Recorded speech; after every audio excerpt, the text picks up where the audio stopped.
पूछेगा, normal type का question पूछेगा कि भाई आपका एजुकेशन क्या है, आपका कितना एक्सपीरियंस है, आप रहते कहाँ हैं, लोकेशन क्या है, फैमिली में कौन कौन है, प्रीवियस वर्क क्यों स्किप कर दिया। ये जो क्वेश्चन है गाइस, ये क्या है, एकदम नॉर्मल टाइप का क्वेश्चन है। नॉर्मल टाइप का क्वेश्चन जब पूछ के आप इसके पास भेजेंगे, लेकिन ये क्लाइंट क्या करेगा, इससे हाई लेवल का क्वेश्चन पूछेगा। वहाँ पर जो भी कैंडिडेट आपने सेलेक्ट किया है वो वहाँ पर लैप्स होने के चांसेस ज़्यादा रह जाएंगे। सर्विस प्रोवाइड कर रहे हैं, वो सर्विस प्रोवाइड पे थोड़ा संदेह करने लगता है, थोड़ा डाउट करने लगता है कि भाई ये प्लेसमेंट एजेंसी किस टाइप का काम कर रहा है, कुछ भी कैंडिडेट भेज रहे हैं, कैसे भी वर्क कर रहा है, कुछ काम करने का इनको तरीका नहीं है। और क्लाइंट क्या करेगा, स्विच कर जाएगा दूसरे प्लेसमेंट एजेंसी की तरफ, या फिर खुद कुछ एड्स वगैरह दे के कैंडिडेट को हायर करना स्टार्ट कर देगा।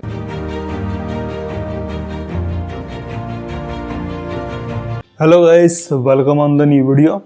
इस वीडियो में मैं आपको प्लेसमेंट एजेंसी बिजनेस पे बेस्ट सर्विस कैसे प्रोवाइड कर सकते हैं उस चीज़ के बारे में बताऊंगा। ये जो स्ट्रेटजी बता रहा हूँ इस बेस्ट सर्विस प्रोवाइड करने का, वो स्ट्रेटजी मैं अपने कोर्स से बता रहा हूँ। मेरा कोर्स किससे रिलेटेड है कि भाई प्लेसमेंट एजेंसी बिजनेस आप कैसे स्टार्ट कर सकते हैं बिना किसी एक्सपीरियंस के, वो भी बिना किसी ज़्यादा इन्वेस्टमेंट के। कोर्स पे इनरोल होना चाहते गाइस तो कमेंट पे बताइएगा, मैं वहाँ पर आपको डिटेल भेज दूंगा। कोर्स पे तो और भी बहुत सारे स्ट्रेटजी बताता हूँ, लेकिन यहाँ पर मैं आपको एक स्ट्रेटजी आपके साथ शेयर करना चाहता हूँ कि कैसे आप कंपटीशन को बीट कर सकते हैं और मोनोपोली क्रिएट कर सकते हैं। इस चीज़ के बारे में देखिए, placement agency business competition winner strategy.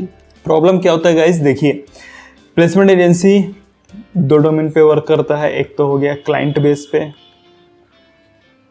दूसरा हो गया कैंडिडेट बेस पे।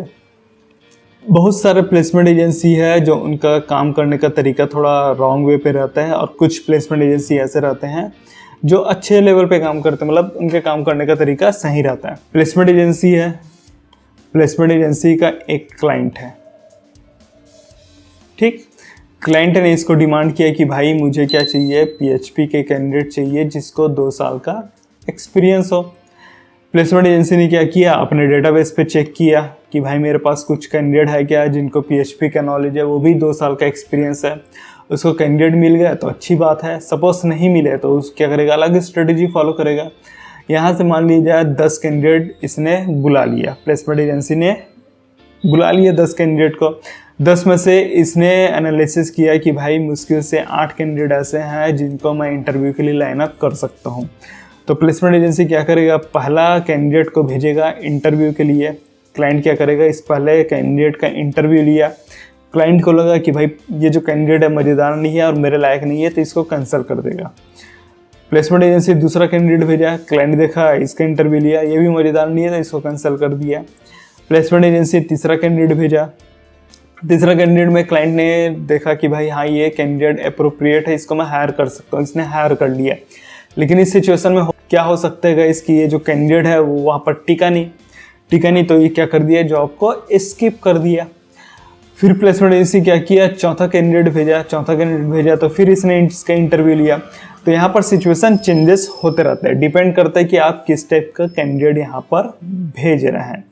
प्रॉब्लम यहाँ पर ये आता है गाइस कि जो क्लाइंट है, क्लाइंट के पास और भी काम रहता है, इसको खुद का मार्केटिंग करना रहता है, खुद का टीम को मैनेज करना रहता है, खुद के बिजनेस को बढ़ाना रहता है, खुद को भी मैनेज करना रहता है, खुद का पर्सनल लाइफ रहता है। जब इतने सारे इसके पास काम रहते हैं और आप क्या कर रहे हैं, कंटिन्यूसली इसको कैंडिडेट भेज रहे हैं, और किसी भी इंटरव्यू को लेने में बहुत टाइम लगता है, बहुत सारा प्रोसेस रहता है, क्योंकि क्लाइंट क्या करता है, हर एक कैंडिडेट को चेक करता है कि भाई ये मेरे अकॉर्डिंग है कि नहीं, और ये मेरे संग लॉन्ग टाइम तक के टिक के काम करेगा कि नहीं, ये भी चेक करता है।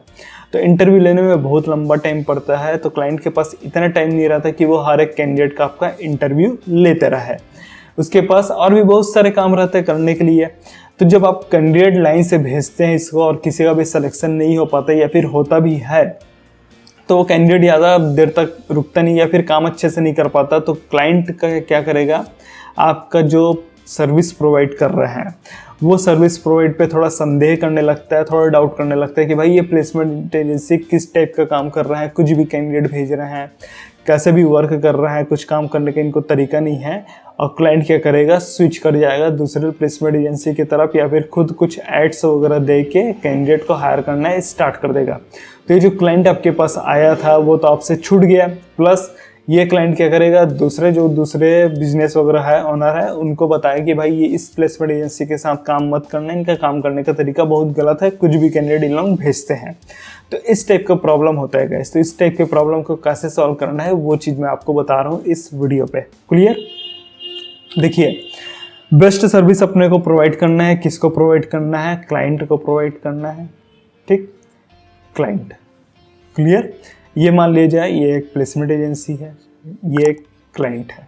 ठीक, क्लाइंट ने क्या बोला कि भाई मुझे क्या चाहिए, PHP के कैंडिडेट चाहिए जिनको 2 साल का एक्सपीरियंस हो।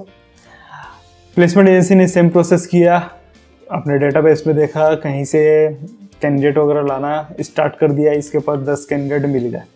जब ये कैंडिडेट का सेल्फ एनालिसिस कर रहा है, ठीक, सेल्फ एनालिसिस कर रहा है, तो ये मेन जो प्रोसेस रहता है वहाँ पर आपको केयर करने की ज़रूरत रहती है।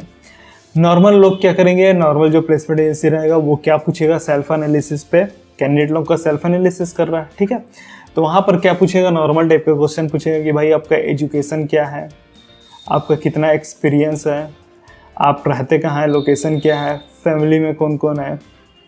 इसके अलावा क्या पूछेगा कि भाई आप पिछला जो जॉब है, प्रीवियस वर्क, ठीक है, प्रीवियस वर्क क्यों स्किप कर दिया। ये जो क्वेश्चन है गाइस, ये क्या है, एकदम नॉर्मल टाइप का क्वेश्चन है।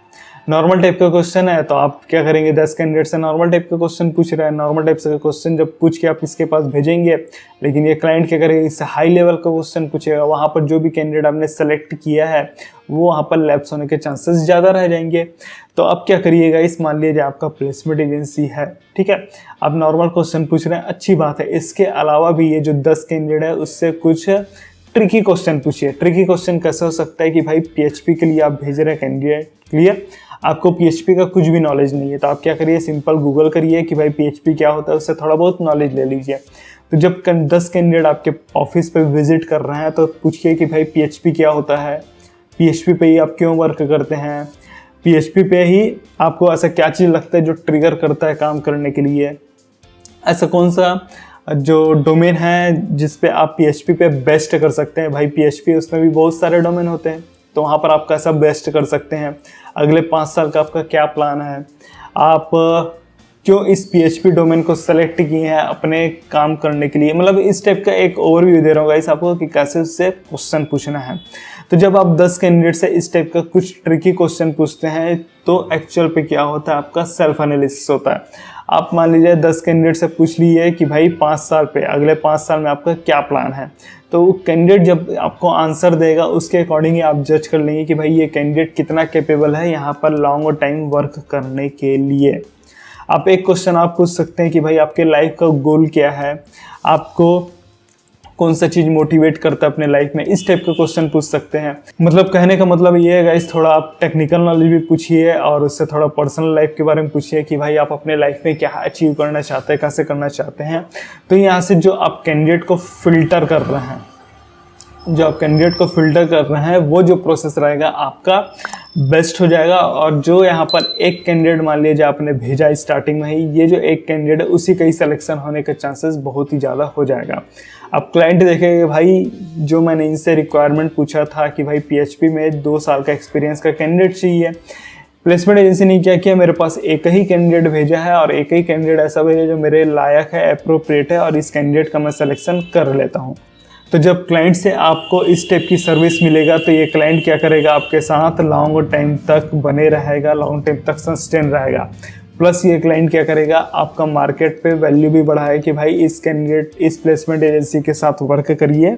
क्यों वर्क करिए, क्योंकि जो उन लोग कैंडिडेट भेजते हैं वो एक ही बार में सेलेक्ट हो जाता है। मतलब कैंडिडेट इतना कैपेबल रहता है कि हम लोग के लायक रहता है और एक ही बार में उनका सिलेक्शन हो जाता है। तो इस स्टेप से गाइस आप बेस्ट सर्विस अपने प्लेसमेंट एजेंसी में प्रोवाइड कर सकते हैं। बेस्ट सर्विस प्रोवाइड करने के बहुत सारे तरीके हैं, मैं तो यहाँ पर सिर्फ एक ही तरीका बताया हूँ।